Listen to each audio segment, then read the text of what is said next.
অস্বস্তিকর আবহাওয়া থেকে স্বস্তি দিয়ে দক্ষিণবঙ্গে শুরু হয়েছে বৃষ্টি। শুক্রবার সকাল থেকেই আকাশের মুখ ভার। বিক্ষিপ্তভাবে হচ্ছে বৃষ্টি। এই পরিস্থিতিতে আলিপুর আবহাওয়া দপ্তরের পূর্বাভাস, দুপুর পর্যন্ত কলকাতা সহ দক্ষিণবঙ্গের অধিকাংশ জেলাতে বিক্ষিপ্তভাবে বজ্রবিদ্যুৎ সহ বৃষ্টি চলবে। বৃষ্টির সঙ্গে ঘন্টায় 30 থেকে 40 কিলোমিটার বেগে ঝোড়ো হাওয়া বইবে। কলকাতা ছাড়াও দুই মেদিনীপুর, দুই 24 পরগনা, হাওড়া, হুগলি, বীরভূম এবং পূর্ব মেদিনীপুরে ঝড় বৃষ্টির হলুদ সতর্কতা জারি করেছে আবহাওয়া দপ্তর।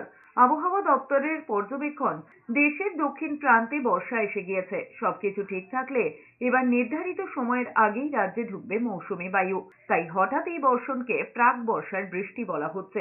এছাড়াও আবহবিদরা মনে করছেন, কয়েকদিনে বাতাসে আপেক্ষিক আর্দ্রতার পরিমাণ বেশি থাকায় জলীয় বাষ্পের যোগান বেড়েছিল। ফলে আঞ্চলিকভাবে বজ্রগর্ভ মেঘ তৈরির অনুকূল পরিবেশ তৈরি হয়। তার জেরেও বৃষ্টির প্রাবল্য বেড়েছে বলেই মনে করা হচ্ছে। শুক্রবারও ভারী বৃষ্টির পূর্বাভাস দিয়ে জলপাইগুড়ি, কোচবিহার এবং আলিপুরদুয়ার জেলায় কমলা সতর্কতা জারি করেছে আবহাওয়া দপ্তর। আর দার্জিলিং, কালিম্পং জেলায় হলুদ সতর্কতা জারি করা হয়েছে। শনিবার থেকে বৃষ্টি শুরু হতে পারে দুই দিনাজপুরেও।